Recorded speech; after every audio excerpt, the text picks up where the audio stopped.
Welcome to the Gunpla Network. I'm Murdoch, and this is 5 Minute Mecha, where I've got 5 minutes to give you the rundown on a mech. Well, let's face it, this one's going to be a bit longer than 5 minutes again, isn't it? Well, regardless, today we're looking at the Fōmyura 91, the antithesis to the unicorns. And I stand by that. The Fōmyura 91 is an absolute unit of a machine that I've gushed boringly on an entire podcast episode covering its events along with the build-up after the whole Nainti incident. This video is going to be the ultra-condensed version of that, because we're only here to talk about the one machine. But with that out of the way, let's get into what makes this machine tick and its basic stats, and I'll delve into anything else worth mentioning after, if there's time. If not, I'm sure we can put a link in the description for my ultra cringe first ever podcast, and everybody can laugh after you figure out whose voice is mine. The Fōmyura 91 stands at an ever so tiny 15.2 meters tall, weighing in at a maximum of just shy of 20 metric tons, fully armed and fueled, has a Minovsky ultra-compact fusion reactor powering it with 4,250 kilowatts of available power, and because of its great thrust-to-weight ratio, it has a maximum acceleration of 4.44 Gs, at least in standard operating mode.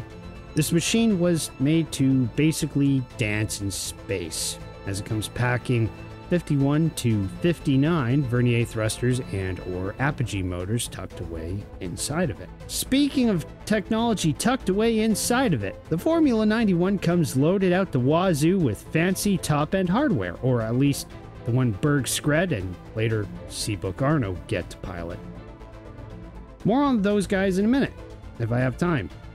So, at first, before this fancy thing called the biocomputer was ready to be installed in the F91's head, it used a learning computer, which, while sophisticated, was not as advanced as what the biocomputer was for.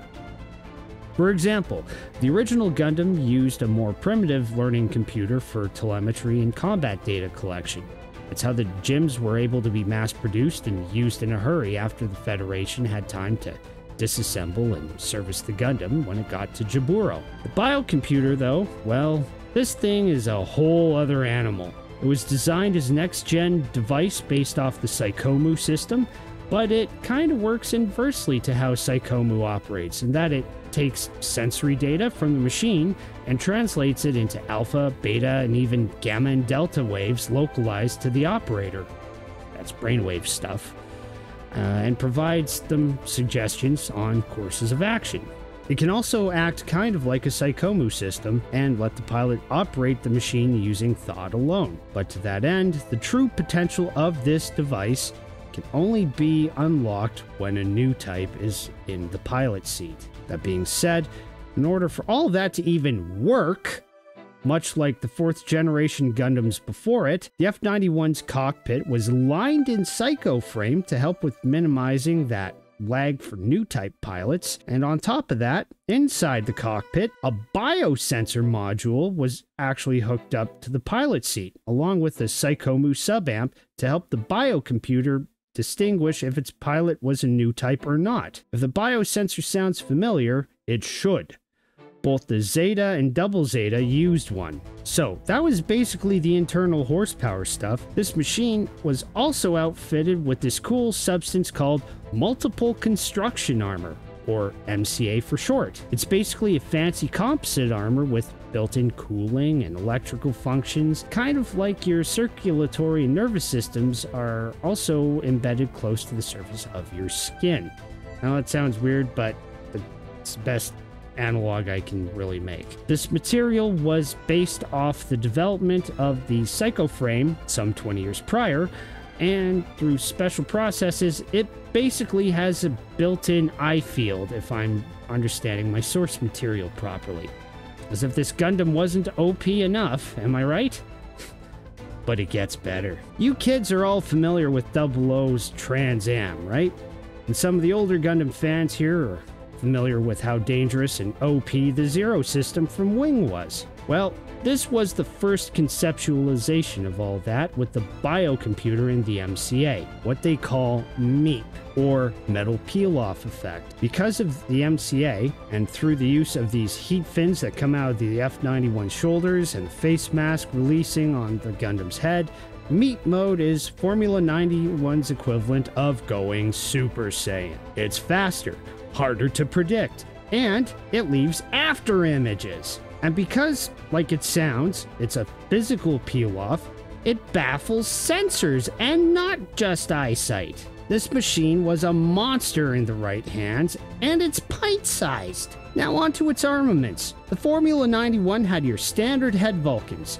These would be a smaller caliber than 60mm, possibly something like 35mm, mainly for stopping rockets and missiles and the like. In the chest, it sports a pair of what they like to call mega machine cannons. If anything, I'd go as far as surmising they're either 90 or 100mm autocannons, since they're big enough. These were meant as a nasty surprise to shred contemporary mobile suits that got too close. The Formula 91 sports a couple of beam sabers stored in the left hip binder. It rocks a beam shield, for which this particular technology was just starting to become standard in the late UC-1 teens. It has its own beam rifle, a fancy bazooka-like beam launcher that basically lobs slower-moving globs of Minovsky-charged plasma, and most importantly, it's permanently attached, directly hooked up to the generator VSBRs, or Variable Speed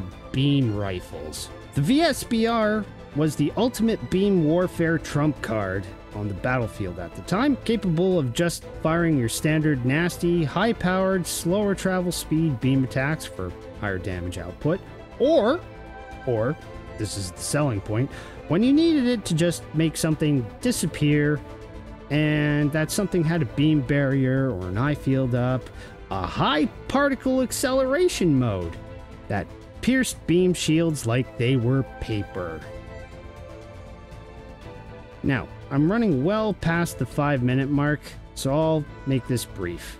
The pilots who actually matter, that when it came to piloting this Gundam, were basically 4 people in chronological order as they'd appear, and either get to pilot the titular machine or one of its slightly nerfed limited production offspring are as follows: Berg Skred, Seabook Arno, Harrison Madin, and Mitchell Derek Nar. Again, if you want a more in-depth look at what made the F91 tick, check out that podcast. Otherwise, I'll see you next time. Keep building.